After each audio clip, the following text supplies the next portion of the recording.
So welcome to part 2. Let's go ahead and look at an example then of the writing objectives.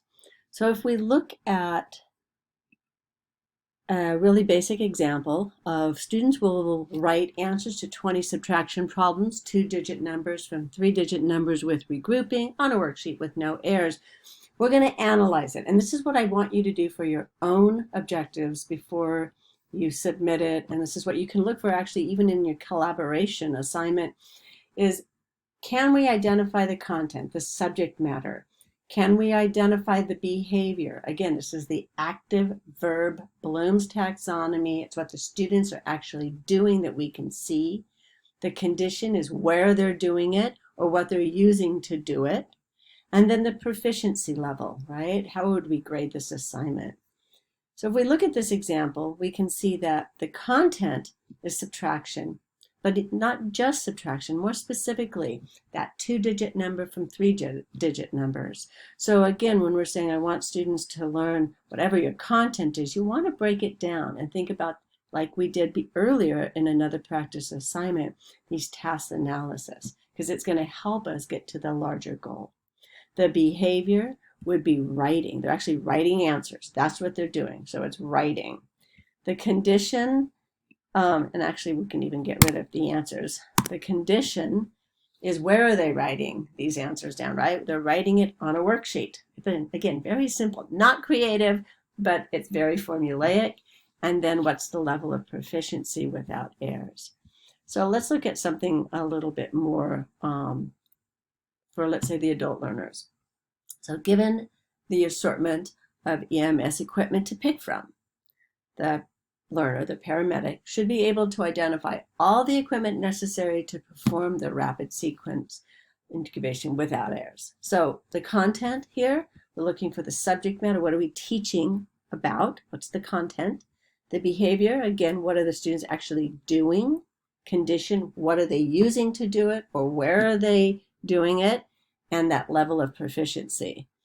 So for this one, we're looking at what are we teaching them? We're teaching about equipment necessary to perform the rapid sequence intubation. So what are they doing? Well, they're going to identify.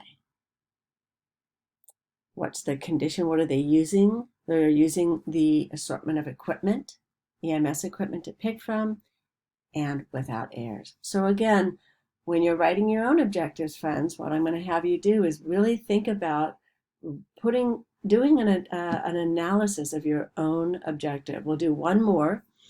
What's the content, behavior, condition, and proficiency? Students will orally propose and defend at least 2 solutions that will reduce the negative impact of humans on their local environment in a class presentation by November 12th. And I wanted to show you this one because of the proficiency being a little bit, there's some nuances here. So if we were to analyze this, we would say, okay, what are we teaching? We're teaching the reduced negative impact on the human environment. So this is part of an activity of a bigger piece in terms of the standard, but this is the piece of it that they're teaching. What's the behavior? Well, they're orally, and you'll notice there's more than one. They're going to orally propose and defend. So there can be more than one verb or more than one action behavior. Where are they going to orally propose and defend? In a class presentation.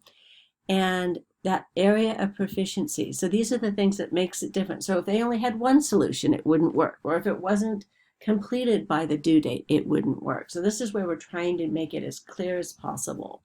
So let's give some, if we were to break this down in here, just some strategies on developing these for writing a content. One is it has to be specific enough that anyone reading the objective understands that subject matter. So we're looking for specificity. It's also material free. We don't say that the students are going to use the EMS workbook, or not use, that means we're not going to have, it's not the workbook, it's the EMS, it's the content area within the workbook. It's not page 12, it's subtraction problems. So the content has to be material free. It's really, we're looking at the subject matter.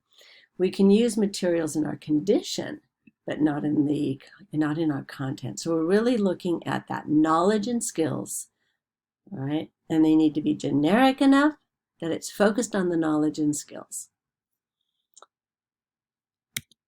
Let's give you some examples then. I love examples, non-examples. So let me give you a couple. So SWABOT or LABOT, students will be able to, or learners will be able to add unlike fractions with common factors between denominators. Notice the difference between the non-example, add fractions. Okay, what kind of fractions? Or answer fraction problems on 1 to 7. Again, we're not talking, there's no standard that says 1 to 7. So this is really helpful to go back and look at your content goals or content standards. Write 2-syllable spelling words ending in ing. For example, again, you could almost pull this right out of the standard. Versus writing spelling words, or again, materials, unit 4. Compare and contrast different approaches to instructional designs, which is different than compare and contrast understanding by design and ADDIE model. Again, not generic enough. What are they really learning about? Because there's so many models, what we're wanting is to compare and contrast different approaches to instructional design. How they do it, what they'll use to do it might be understanding by design in the ADDIE model. So that would be conditions, but not what we're actually teaching, not the content. Let's talk about behavior then. So suggestions for writing behavior, again, these are performance or observable verbs. So things like understanding, you can't really observe understanding, or learn or enjoy. It's hard to say that. It's kind of, the good example is students can appreciate, what does that look like? I often will think about, a baby smiling. Are they smiling? Is it happy? Is it gas? We don't know. So we're looking at really observable behaviors. Again, it can have more than one, but if it gets too many, you probably want to just create a second objective than having a really big one, because remember, they're one sentence long. Another thing might be to consider some alternative behaviors. So you may have a number of listed to provide that flexibility. So some students might write it out, others might create a graphic organizer. So you have that option as mentioned in the readings this week. And then another quick reminder, it's what the learners are going to do. So that behavior is what the learners are doing, not you. Couple examples, say, write, again, all observable. Note that these verbs can really be more specific, right? So for example, one could define in written or orally. So we need to be specific. And then these ones, these are great for enduring understandings, right? They're the big picture. We really would love folks to walk away with an understanding of or value, blah, blah, blah. But they're not observable ones to do in a lesson. So we can't observe that a student knows or values something unless they're doing something really overt about it. Conditions can be really tricky because there's so many different types of conditions. It's really everything in our lesson design or instructional workshop, right? So they can affect the level of difficulty, as mentioned in Tomlinson's article within the objective. So depending on if it's, and it allows us also to differentiate. So we may have choices in the conditions. It's important to also ask whether we're going to do this in isolation or in a real world setting, and to think about when we sequence this objective, right? So when we're thinking about planning for the big transferable skills. So let's take a peek at some examples. If we're looking at it in isolation or in context, so some examples might be like on a workshop or following a recipe, or responding in an unprofessional behavior in role playing. So it's in italicized would be the condition. Correcting punctuation errors in a given sentence or while proofreading an essay. So those are things that we would do, in isolation or in the context, versus through external things like information, tools, materials. So given an oxygen wrench or a regulator and a D-take, blah, blah, blah, or on a diagram, or given a list of, or given an essay, or given the following. So that's kind of it's what our students would need in order to perform that behavior and show us that they are able to meet that content. Another thing could be in situations like they may be working in small groups, right? Next, we look at the writing for a degree or criteria. And this is that acceptable level of performance. So when we think about, not only grading, but also the kind of feedback that we would be giving back. So think about, for example, how many times you want students to demonstrate the skill so that yeah, they're ready to go, they've met this. Or is there a level, what's enough so that you can reach, that you, as well as perhaps a rate or read person, someone else who would also be evaluating this, would be able to discern, yes, they've met this objective. And then one thing to really consider avoiding criteria such as students will write descriptive sentences. So what is a descriptive sentence? Unless we make it really clear, it's not specific enough. So we really want to think about how you would do that. So if you wanted to say, according to the rubric, it's okay to do that because you clarified that level of proficiency. And then making sure that that criteria gets at that specific skill so that there's a match. So especially if you do develop like a grading guide or a rubric or criteria guide.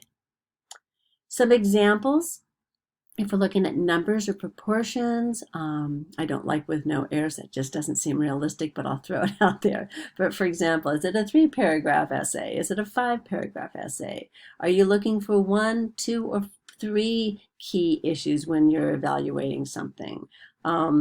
Are we certain types of language? So instead of figurative language, we're talking about 2 different types. So we're giving specificity so that the learner also knows what's expected. In terms of time, it could be by a due date or within a time frame. It may be some variation, so within or plus minus or to the nearest percentile, or as a description. So we may be looking when story includes a conflict and a resolution, when the liquid actually disappears, or a strategy selected solves the problem in the fewest steps. So again, adding specificity, but at the same time, we're keeping it tight, simple with 1 sentence. And then often, you can combine more than one. So we would have, a typo, it might be 50 minutes with 100% by March 10th, right? Or backing up an opinion with data from 3 relevant research studies, etc.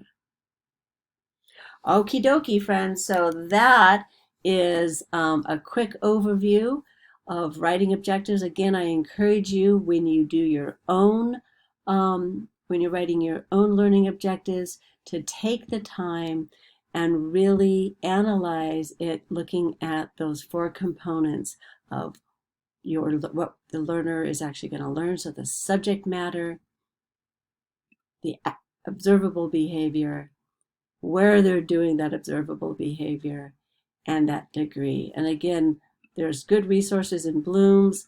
The one writing developmentally sound learning objectives will be another great tool for you. So I look forward to seeing these learning plans come to life, and have a great week.